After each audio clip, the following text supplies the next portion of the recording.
નમસ્કાર વિદ્યાર્થી મિત્રો, ધોરણ 12 કોમર્સ વિષય નામાના મૂળ તત્વો, પ્રકરણ નંબર 6, ભાગીદારનો નિવૃત્તિ અથવા તો મૃત્યુ. પ્રકરણ 6 ની અંદર આપણે ઉદાહરણ 1 થી 25 સુધીનો અભ્યાસ કર્યો. આજે આપણે ઉદાહરણ 26ની વાત કરીએ. તો એની રકમ જોઈએ. એમ, એન અને ઓ 2:1:2ના પ્રમાણમાં નફો નુકસાન વેચતા ભાગીદારો છે. ભાગીદારો 31/3/16ના રોજ તેમની પેઢીનું પાકું સરવૈયું નીચે પ્રમાણે આપેલું છે. પાકું સરવૈયુંમાં મૂડી દેવા બાજુ એમ, એન અને ઓની મૂડી આપેલી છે. તો મૂડીને મૂડી ખાતાની જમા બાજુ લખાય. પછી સામાન્ય અનામત એને પણ ભાગીદારો વચ્ચે વેચી દેવાય. પછી આપ્યું કામદાર વળતર અનામત, એને પણ ભાગીદારો વચ્ચે વેચી દેવાય મૂડી ખાતાની જમા બાજુ. પછી છે લેણદારો ઘાલખાદ અનામત, તો આ બંને વસ્તુ છે એ મૂડી દેવા બાજુ. પછી ચાલુ ખાતા આપ્યું એમ અને એનનું, તો એને ચાલુ ખાતામાં લખાય. પછી મિલકતો જમીન, મકાન, યંત્રો, સ્ટોક, દેવાદાર, રોકડ. પછી ઓને લોન છે એ છે, પછી ઓનું ચાલુ ખાતું છે. પછી જાહેરાત ઝુંબેશ ખર્ચ અને નફા નુકસાન ખાતું. જાહેરાત ઝુંબેશ ખર્ચ અને નફા નુકસાન ખાતું છે એ બંને વસ્તુને મૂડી ખાતાની ઉધાર બાજુ વેચી દેવાય. પછી ઓની લોન છે એટલે ઓ ભાગીદાર મૃત્યુ પામે છે, નીચે લખ્યું છે, એટલે ઓની લોન છે એ એના મૂડી ખાતાની મિલકત લેણા છે એટલે ઉધાર બાજુ લખાય. અને ઓનું ચાલુ ખાતું છે તે પણ આપણે જે ઓનું ચાલુ ખાતું બનાવીએ મૂડી ખાતું એની અંદર લખી કાઢવાનું. પછી નીચે વાંચીએ. 1/12/16ના રોજ ઓ મૃત્યુ થયું. ભાગીદારી કરારમાં નીચે મુજબ જોગવાઈઓ હતી. તો કરારની જોગવાઈઓ આપી. પહેલું, જમીન મકાનની કિંમત 10% વધારવી. તો જમીન મકાનમાં વધારો થાય એટલે ફાયદો થાય તો પુનઃમૂલ્યાંકન ખાતું હોય એની અંદર કઈ સાઈડ લખાય, તો કે જમા બાજુ લખાય. પછી યંત્રોની કિંમતમાં 5%નો ઘટાડો. યંત્રોની કિંમત ઘટે એટલે નુકસાન પુનઃમૂલ્યાંકન ખાતાની ઉધાર બાજુ લખાય. પછી દેવાદારો પર 10% ઘાલખાદ અનામત રાખવી. દેવાદારો જે છે એની ઉપર ઘાલખાદ અનામત રાખવાની છે. પછી પાઘડીનું મૂલ્યાંકન છેલ્લા 5 વર્ષના સરેરાશ નફાની 3 વર્ષની ખરીદીના આધારે કરવું. એટલે પાઘડીની ગણતરી કરવી પડશે. અગાઉના 4 વર્ષનો નફો નીચે મુજબ આપેલો છે, તો નફો અહીંયા આપણને દર્શાવેલો છે, એના આધારે સરેરાશ નફો મેળવવાનો. આગળ છઠ્ઠો હવાલો. ઓને મૃત્યુ તારીખ સુધી નફા નુકસાનમાં ભાગ છેલ્લા વર્ષના નફાના આધારે આપવું. હવે છેલ્લા વર્ષનો જે નફો હોય એના આધારે ઓને છે એ નફામાં ભાગ આપવાનો. અને 7મું કીધું છે એમ અને એનનું નવું નફા નુકસાનનું પ્રમાણ 3:2 રાખવું. અહીંયા નવું નફા નુકસાનનું પ્રમાણ આપેલું છે એટલે સૌથી પહેલાં આપણે અહીંયા લાભનું પ્રમાણ શોધી લેવાનું. 8મો હવાલો. ઓના વહીવટકર્તાને 6,800 તાત્કાલિક ચૂકવવા અને બાકીની રકમ 4 સરખા અર્ધવાર્ષિક હપ્તામાં વાર્ષિક 12% વ્યાજ સહિત ચૂકવવી. ઓનું મૂડી ખાતું અને છેલ્લી ચૂકવણી સુધી ઓના વહીવટકર્તાનું ખાતું તૈયાર કરો. તો અહીંયા આપણે ઓનું મૂડી ખાતું અને ઓના વહીવટકર્તાનું ખાતું તૈયાર કરશું. એની સાથે સાથે આપણે પુનઃમૂલ્યાંકન ખાતું પણ જરૂર પડશે, કારણ કે પુનઃમૂલ્યાંકન ખાતાનો નફો અથવા તો ખોટ એ જે આવે એ મૂડી ખાતામાં લખવાની હોય એટલા માટે. તો અહીંયા આપણે ઓનું મૂડી ખાતું, ઓના વહીવટકર્તાનું ખાતું અને પુનઃમૂલ્યાંકન આ 3 ખાતા તૈયાર કરવાના થાય. તો પહેલેથી રકમ લખતા જઈએ. સૌથી પહેલાં મૂડી છે તો મૂડીને મૂડી ખાતામાં લખીએ. બાકી આગળ લાવ્યા. અહીંયા હવે તારીખ લખવાની છે. તારીખ આપી છે ઓની મૃત્યુ તારીખ 1/12/16, એટલે 1/12/16ના રોજ મૃત્યુ થાય છે એટલે અહીંયા તારીખ આવશે 1/12/16. બાકી આગળ લાવ્યા. બાકી આગળ લાવ્યા. અહીંયા પૈસા આવશે ઓના ખાનામાં 80,000. પછી આપ્યું સામાન્ય અનામત, તેને ભાગીદાર વચ્ચે વેચી દેવાય.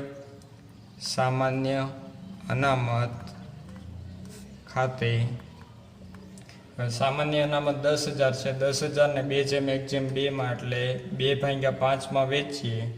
10,000 ગુણ્યા 2/5 એટલે આવશે 4,000.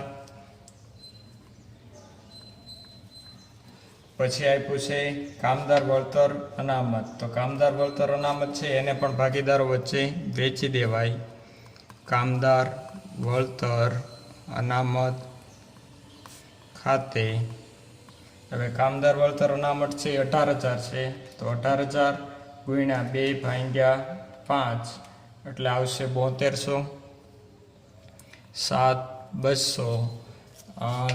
કારીગર વળતર અથવા તો કામદાર વળતર બંને વસ્તુ એક જ થાય. હવે આગળ આપ્યું લેણદારો ખાલખાદ અનામત. પછી ચાલુ ખાતું આપ્યા એમ અને એન. સામેની સાઈડ જમીન મકાન યંત્રો સ્ટોક દેવાદાર રોકડ અને ઓ ને લોન છે મિલકત લેણા છે એટલે ઉધાર બાજુ લખાશે. 1/12/16 ઓની લોન. હવે જે નિવૃત્ત ભાગીદાર હોય એની લોન એના મૂડી ખાતાની અંદર ઉધાર બાજુ લખાશે. જો મૂડી દેવા હોય તો જમા બાજુ, મિલકત લેણા હોય તો ઉધાર બાજુ. અહીંયા પૈસા આવશે ઓના ખાનામાં 30,000. પછી ઓનું ચાલુ ખાતું છે એ પણ અહીંયા લખી નખાશે. ઓના ચાલુ ખાતે પૈસા છે 4,000. આગળ જાહેરાત ઝુંબેશ ખર્ચ તો એને પણ વેચી દેવા છે. જાહેરાત ઝુંબેશ ખર્ચ ખાતે.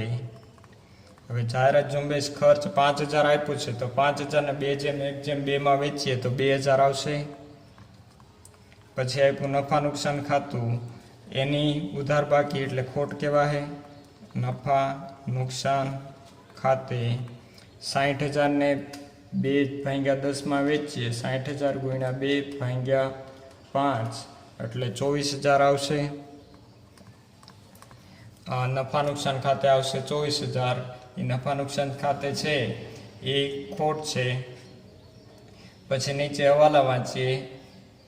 1/12/16 રોજ ઓ મૃત્યુ પામે છે. હવે આપણું પાકું સરવૈયું કઈ તારીખનું છે તો કે 31/3/16 એટલે ત્રીજો મહિનો નહીં ગણાય. 4, 5, 6, 7, 8, 9, 10, 11 અને 12મો મહિનો પણ નહીં ગણાય કારણ કે પહેલી તારીખ 12માની છે એટલે.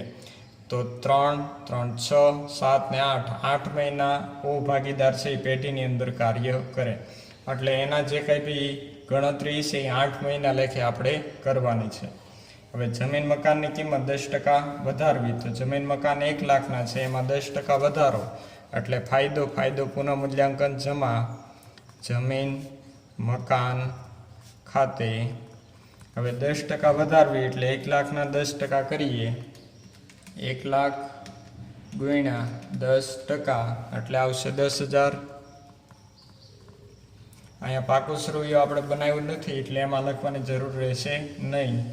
યંત્રોની કિંમત 5% ઘટાડો કરવી. હવે યંત્રોની કિંમતમાં ઘટાડો એટલે નુકસાન ક્યાં રખાય તો કે પુનઃમૂલ્યાંકન ખાતાની ઉધાર બાજુ યંત્રો ખાતે. હવે યંત્રોની કિંમત 60,000 છે એના 5%. 60,000 ગુણ્યા 5% એટલે 3,000. પછી આગળ ત્રીજું આપ્યું દેવાદારો પર 10% કાલખાદ અનામત રાખવી. તો દેવાદારો આપણને 40,000 આપ્યા તો કાલખાદ અનામત કેટલી આવશે તો કે 4,000. 4,000 કાલખાદ અનામત. પહેલાં પાકા સરવૈયામાં કેટલી આપી તો કે 6,000. 6,000 હતી એમાંથી કેટલી થઈ 4,000 તો 2,000 ઘટ્યા. કાલખાદ ઘટે એટલે ફાયદો ક્યાં લખાય પુનઃમૂલ્યાંકન જમા બાજુ. કાલખાદ અનામત ખાતે 2,000 રૂપિયા. કારણ કે પહેલાં 6,000ની કાલખાદ પડતી હતી હવે 4,000ની પડે છે તો 2,000 ઓછી કાલખાદના પડે છે એટલે 2,000 રૂપિયાનો ફાયદો. પછી આગળનો હવાલો ચોથો હવાલો પાઘડીનું મૂલ્યાંકન છેલ્લા 5 વર્ષના સરેરાશ નફાની 3 વર્ષની ખરીદીના આધારે કરવું. તો અહીંયા પાઘડીની ગણતરી કરવી પડશે. સૌથી પહેલાં સરેરાશ નફો બરાબર 80,000 પ્લસ 70,000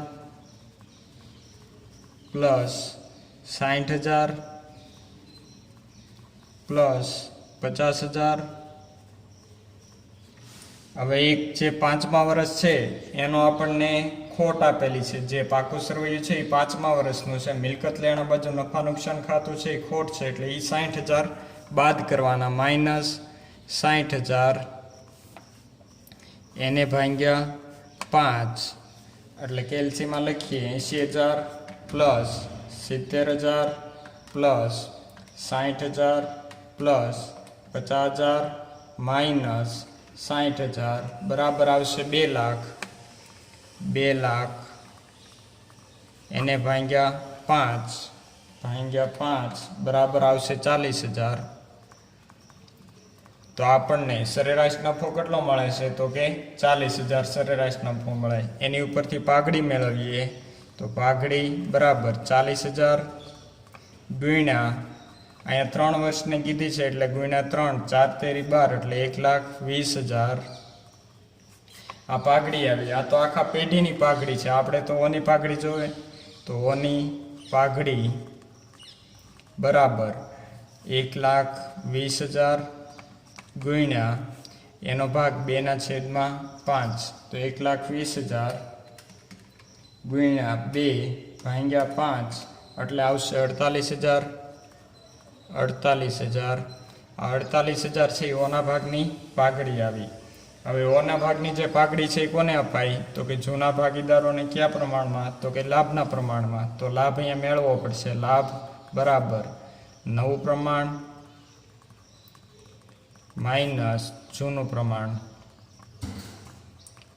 તો નવું પ્રમાણ આપણને આપ્યું છે 3/2 અને જૂનું પ્રમાણ આપણને આપેલું છે 2/1/2. 2/1/2 આ છે એ નવું છે અને આ છે એ જૂનું પ્રમાણ છે. તો પેલો ભાગીદાર કોણ છે? તો એમ, એન અને ઓ ત્રણેય ભાગીદારો છે. તો પેલો આવશે એમનું નવું પ્રમાણ તો કે 3/5 એને માઇનસ એનું જૂનું પ્રમાણ તો 2/5 બરાબર લસા 5 જ આવશે. 3માંથી 2 જાય 1/5. પછી આવશે એન બરાબર એનું નવું પ્રમાણ 2/5 માઇનસ 1/5 બરાબર 2માંથી 1 જાય 1/5 એટલે લાભનું પ્રમાણ બરાબર 1/1 આપણને મળે છે. તો આ 1/1ના પ્રમાણમાં આપણે આ જે ઓના ભાગની પાઘડી છે એ વેચી દેવાની. તો એની આમનો લખીએ એમના મૂડી ખાતે ઉધાર એનના મૂડી ખાતે ઉધાર તે ઓના મૂડી ખાતે. ઓના ભાગે પાઘડી કેટલી છે? તો કે 48,000. તો 48,000ના 2 સરખા ભાગ પાડીએ એટલે 24,000 આવશે. 24,000. હવે જે આ આપણે આમનોંધ લખી છે આ આમનોંધની શું કરવાની? તો કે ખતાવણી. એમ અને એનનું મૂડી ખાતું બનાવ્યું છે? તો કે નથી બનાવ્યું. ઓનું મૂડી ખાતું? તો કે આ બનાવેલું છે. તો ઓના મૂડી ખાતાની કઈ બાજુ? તો કે જમા બાજુ એટલે આ સાઈડ આવશે. તો જમા સાઈડ લખીએ એમના મૂડી ખાતે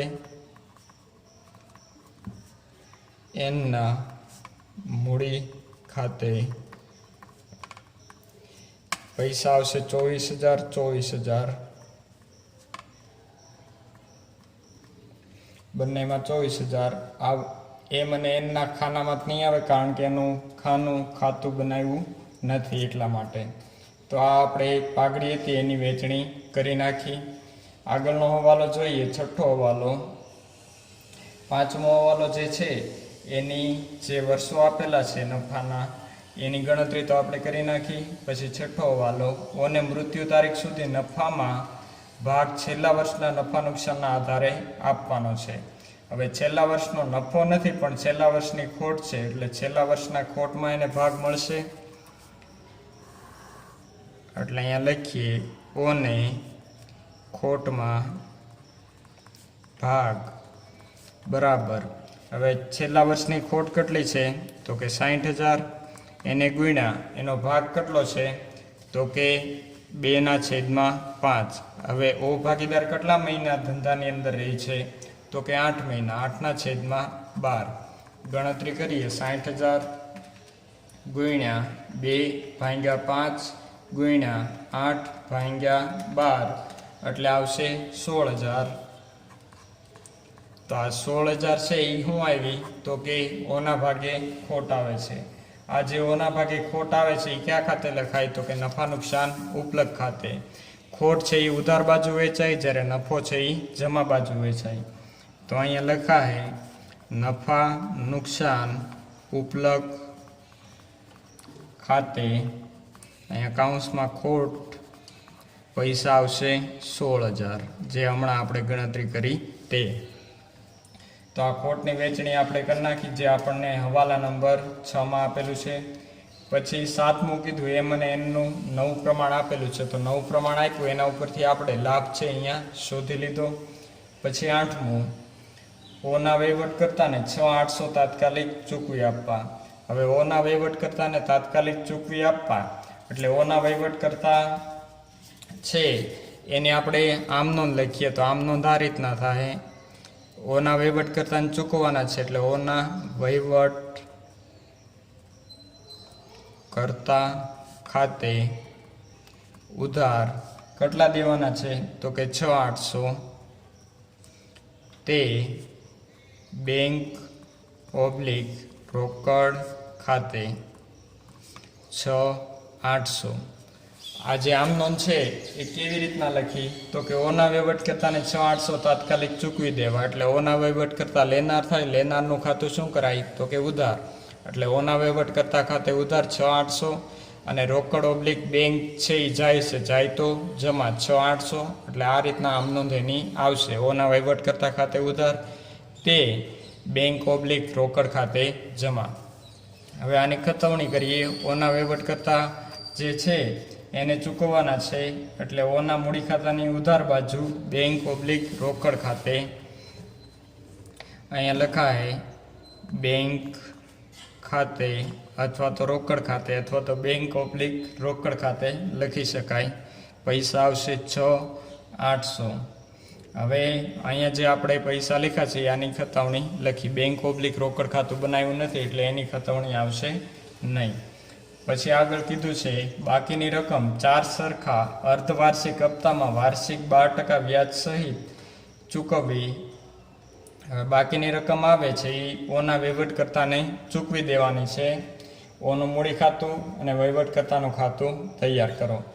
હવે કંઈ વિગત બાકી રહેતી નથી તો આપણે સરવાળો કરીએ. સૌથી પહેલાં પુનઃમૂલ્યાંકન ખાતું બંધ કરીએ તો એની અંદર અહીંયા સરવાળો આવશે 12,000. તો અહીંયા પણ 12,000. 12,000માંથી 3,000 જાય એટલે 9,000. 9,000 છે એ આવશે નફો એટલે અહીંયા લખાશે ભાગીદારોના મૂડી ખાતે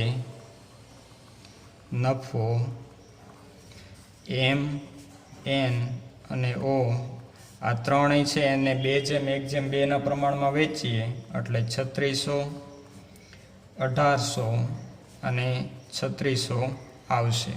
હવે આ કઈ સાઈડ છે તો કે પુનઃમૂલ્યાંકન ખાતાની ઉધાર બાજુ, મૂડી ખાતાની જમા બાજુ અસર આવશે. હવે અહીંયા ઓનું મૂડી ખાતું છે એટલે જે ઓ ભાગીદાર છે એની જ તે અહીંયા રકમ લખાશે. એટલે અહીંયા લખવાનું પુનઃમૂલ્યાંકન ખાતે, પુનઃમૂલ્યાંકન ખાતે અહીંયા જે ઓના ભાગે પૈસા છે 3600 એ જ તે માત્ર અહીંયા લખાય 3600. બાકીની એકે રકમ લખાય નહીં, કારણ કે આ ઓનું ખાતું છે તો ઓના પૈસા ત્યાંમાં લખાય. હવે વાત કરીએ મૂડી ખાતાની. તો મૂડી ખાતું પેક કરીએ. આપણે જમા સાઈડનો સરવાળો કરીએ. 80,000 plus 4,000 plus 7200 plus 24,000 plus 24,000 plus 3600 એટલે આવશે 1,42,800, 1,42,800. અહીંયા પણ 1,42,800. એમાંથી આ બધી રકમ બાદ કરીએ, -30,000, -4,000, -2,000, -24,000, -16,000, -6,800 બરાબર આવશે 60,000. 60,000. તો આ આપણે ઓના વહીવટકર્તાને ચૂકવવાના છે એટલે લખાય અહીંયા ઓના વહીવટકર્તા ખાતે, કારણ કે એને પૈસા આપણે ચૂકવવાના છે એટલે. હવે અહીંયા ઓના વહીવટકર્તા ખાતે લખ્યું તો ઓના વહીવટકર્તાનું ખાતું અહીંયા છે, એની કઈ સાઈડ આવશે તો કે જમા સાઈડ. તારીખ આવશે 1/12/16, 1/12/16. અહીંયા લખાય ઓના મૂડી ખાતે, ઓના મૂડી ખાતે પૈસા આવશે 60,000. હવે આપણને જે 8મો હવાલો આપ્યો છે એમાં કીધું છે કે બાકીની રકમ 4 સરખા અર્ધવાર્ષિક હપ્તે, એટલે 60,000 ને 4 સરખા અર્ધવાર્ષિકમાં વેચીએ તો 60,000ના 4 ભાગ પાડીએ તો 15,000 આવશે. 15,000, 15,000, 15,000 અને 15,000. આ 4 સરખા હપ્તા થયા 15,000ના. આ 4 છે શું છે તો કે હપ્તા છે. હવે આપણે અર્ધવાર્ષિક છે એટલે 6 મહિના એની ગણતરી થાય, એટલે 1/12/16 છે ત્યાંથી 6 મહિના ચાલુ કરો તો 12, પછી 1, 2, 3, 4 અને 5, એટલે 6 મહિના પૂરા થઈ જાય. તો 6 મહિના પૂરા થાય ત્યારે 15,000નો હપ્તો આવે, એટલે તારીખ 31/5, અહીંયા 16 છે એટલે 17 આવશે. 17 એટલે 6 મહિના પૂરા થઈ ગયા.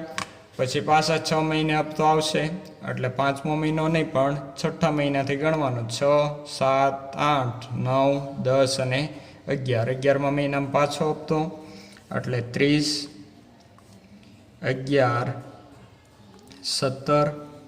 પછી પાછો હપ્તો આવશે એ કઈ તારીખે તો અહીંયા 17 છે, હવે 18 લખી કાઢવાના. તો અહીંયા 31/5, 18 અને 30, 11, 18. આ રીતના 4 હપ્તા આપણે ચૂકવવાના થાય છે. કેટલા હપ્તા તો કે 4 હપ્તા. 4 હપ્તાની રકમ અને તારીખ બંને વસ્તુ અહીંયા આપણે લખી નાખી છે કે 31/5/17 પહેલો હપ્તો, 30/11/17 બીજો હપ્તો, 31/5/18 ત્રીજો હપ્તો અને 30/11/18 ચોથો હપ્તો. એ રીતના 4 હપ્તા છે એ આપણે ચૂકવશું. હવે વ્યાજની વાત કરીએ. વ્યાજ. હવે વ્યાજ કઈ કઈ તારીખે આવે તો કે વર્ષ પૂરું થાય ત્યારે આવે. 1/12/16 વાળું વર્ષ ક્યારે પૂરું થાય તો કે 31/3/17 અને બીજું વર્ષ તો કે 31/3/18. આ 2 વર્ષ છે એ આ રીતના પૂરા થાય છે, 31/3/17 અને 31/3/18. તો આ 2 વર્ષે છે એ શું ગણાશે તો કે વ્યાજ ગણાશે, અને આ જેટલા તારીખો છે એમાં હપ્તો ગણાશે. હવે આપણે આ જે ઓના વહીવટકર્તાનું ખાતું છે એ બનાવવાનું ચાલુ કરીએ. તો આમાં ખાસ યાદ રાખજો કઈ રીતના ઓના વહીવટકર્તાનું ખાતું છે એ બને છે. હવે સૌથી પહેલાં 1/12/16 ઓના મૂડી ખાતે અહીંયા લખેલું છે. 1/12/16 પછી તારીખ કઈ આવે એ જોવાની. 31/3/17 આવશે કે 30/5/17 આવશે તો કે 31/3/17 આવશે. એટલે અહીંયા લખવાના 31/3/17. અહીંયા આ જમા બાજુ વ્યાજ લખાય અને ઉધાર બાજુ બેંક ખાતે લખાય. એ વાત આપણે પહેલાં પણ કરી હતી, અત્યારે પણ એ રિપીટ કરીએ કે જમા બાજુ શું લખાય તો કે વ્યાજ લખાય, ઉધાર બાજુ બેંક ખાતે લખાય, બેંક ખાતાની અંદર હપ્તો પ્લસ વ્યાજ લખાય. એટલે અહીંયા વ્યાજ ખાતે લખીએ. વ્યાજ ખાતે. હવે વ્યાજ ખાતે લખીએ એની અંદર ટોટલ પૈસા કેટલા છે તો કે 60,000. એને ગુણ્યા એનું વ્યાજ કેટલું આપ્યું છે તો કે વાર્ષિક 12% લખે, એટલે 60,000 ગુણ્યા 12%. એને ગુણ્યા અહીંયા મહિના કેટલા થયા તો કે 12, પછી 1, 2 અને 3 તો કે 4 મહિના થયા. તો 4/12. આની ગણતરી કરીએ. 60,000 ગુણ્યા 12% ગુણ્યા 4/12 એટલે આવશે 2400. અહીંયા આવશે 2400. હવે 31/3/17 એટલે વર્ષ પૂરું થાય. વર્ષ પૂરું થાય એટલે ખાતું અહીંયા બંધ કરી નાખવાનું. તો અહીંયા ખાતું બંધ કરીએ તો અહીંયા 62,400. અહીંયા પણ કેટલા આવશે તો કે 62,400. તો અહીંયા બાકી આગળ લઈ ગયા કેટલા આવશે 62,400. બાકી આગળ લઈ ગયા તારીખ આવશે 31/3/17. હવે અહીંયા નવી તારીખ 1/4/17 બાકી આગળ લાવ્યા. બાકી આગળ લાવ્યા એની પૈસા આવશે 62,400. હવે અહીંયા 31/3/17 આવી ગઈ એટલે આ તારીખમાં આપણે ડેશ મારી દઈએ કે એ તારીખ આવી ગઈ છે. હવે આગળ જોઈએ 1/4/17 પછી કઈ તારીખ આવે તો કે 31/5/17 આવશે. ત્યારે શું છે તો કે હપ્તો. તો એ તારીખ લખીએ 31/5/17. 31/5/17 જ્યારે હપ્તો હોય ત્યારે વ્યાજ તો ચૂકવવાનું જ તે. એટલે વ્યાજ ખાતે પૈસા હજી પૂરેપૂરી રકમ જ આવશે કારણ કે એકે હજી હપ્તો ચૂકવો નથી. એટલે તો 60,000 ગુણ્યા 12% ગુણ્યા ચોથો અને પાંચમો 2 જ મહિના છે એટલે 2/12. ગણતરી કરીએ 60,000 ગુણ્યા 12% ગુણ્યા 2/12 એટલે આવશે 1200 રૂપિયા. 1200 રૂપિયા. હવે 31/5/17 શું છે તો કે હપ્તો છે એટલે હપ્તો અહીંયા લખીએ 31/5/17 બેંક ખાતે શું લખાય તો કે હપ્તો કેટલાનો છે તો કે 15,000 પ્લસ વ્યાજ 4 મહિના અને 2 મહિના એટલે 6 મહિના થાય. તો 4 મહિનાનું કેટલું છે 2400 પ્લસ 2 મહિનાનું તો કે 1200. તો આનો સરવાળો કરીએ 15,000 પ્લસ 2400 પ્લસ 1200 એટલે 18,600 આવશે સરવાળો. 18,600 એનો સરવાળો. પછી આગળ જોઈએ આ પહેલી તારીખ આવી ગઈ. પછી 30/11/17 તારીખ આવશે કે 31/3/18 તો કે 30/11/17 એટલે એ તારીખ લખવાની. 30/11/17 વ્યાજ ખાતે. હવે અહીંયા 60,000 હતા એમાંથી 15,000નો એક હપ્તો ચૂકવાઈ ગયો એટલે વધ્યા કેટલા તો કે 45,000. 45,000 ગુણ્યા 12% ગુણ્યા આના મહિના ગણવાના. પાંચમો મહિનો પછી 6, 7, 8, 9, 10 અને 11 એટલે 6 મહિના થયા. 6/12 તો 45,000 ગુણ્યા 12% ગુણ્યા 6/12 બરાબર આવશે 2700. અહીંયા રકમ આવશે 2700. તો અહીંયા 30/11/17 હપ્તો છે તો હપ્તો ગણીએ 30/11/17 બેંક ખાતે 15,000નો હપ્તો પ્લસ વ્યાજ 6 મહિનાનું કેટલું આવ્યું તો કે 2700. 15,000 પ્લસ 2700 એટલે 17,700 આવશે. 17,700. હવે 17,700 છે એ હપ્તો અને વ્યાજ બંનેની રકમ આવી એટલે આ 2 તારીખ આવી ગઈ. પછી જોઈએ કે 31/5/18 આવે કે 31/3/18 આવે. તો પહેલી તારીખ 30/11/17 પછી 31/3/18 આવશે એટલે એ લખીએ 31/3/18 વ્યાજ ખાતે. હવે અહીંયા 45 છે એમાંથી પાછા 15 ચૂકવા એટલે અહીંયા કેટલા વધશે તો કે 30,000. 30,000 ગુણ્યા 12% ગુણ્યા અહીંયા મહિના 11 પછી 12, 1, 2, 3 એટલે 4 મહિના થયા. 4/12 તો અહીંયા ગણતરી કરીએ 30,000 ગુણ્યા 12% ગુણ્યા 4/12 એટલે આવશે 1200 રૂપિયા. 1200. હવે 31/3/18 એટલે વર્ષ પૂરું થાય એટલે અહીંયા શું કરવાનું તો કે સરવાળો કરી દેવાનો. બે સાઈડ સરવાળો કરી નાખવાનો. હવે અહીંયા મોટી જે સાઈડ હોય એનો સરવાળો 62,400 પ્લસ 1200 પ્લસ 2700 પ્લસ 1200 બરાબર 67,500. 67,500 અહીંયા પણ કેટલા આવશે 67,500.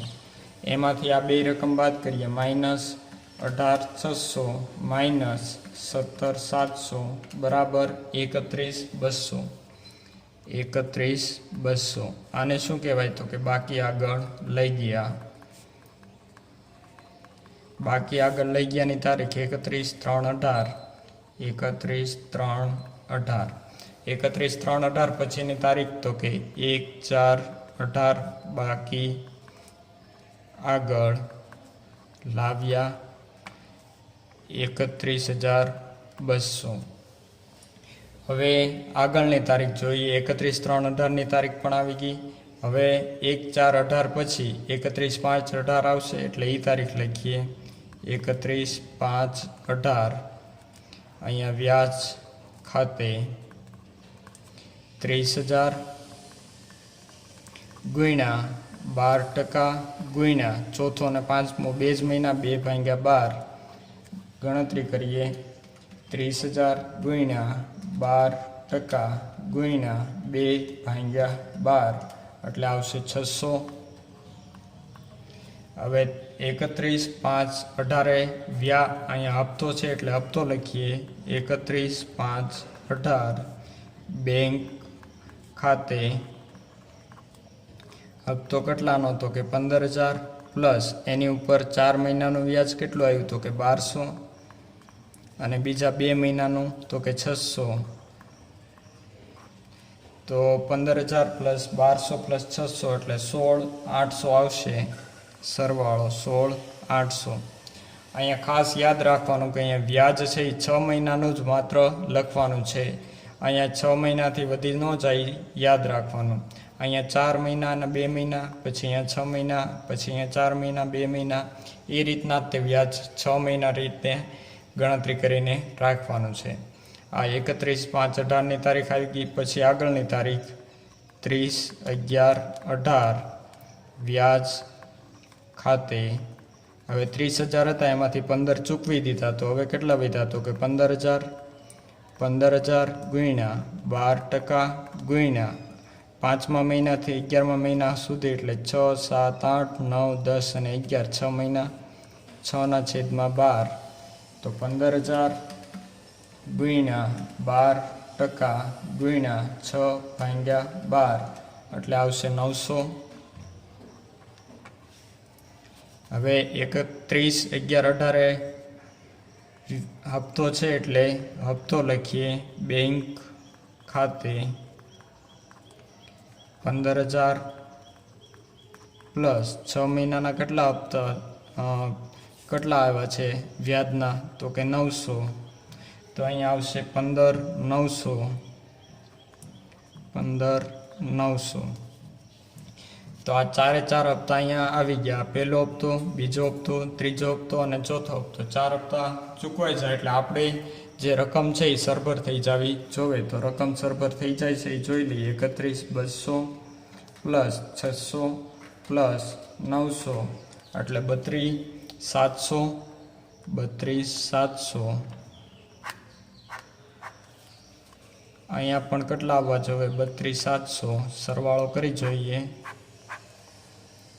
કે 16,800 પ્લસ 15,900 એટલે કેટલા આવે? તો કે 32,700. બંને સાઈડનો સરવાળો કેવો આવી જાય છે?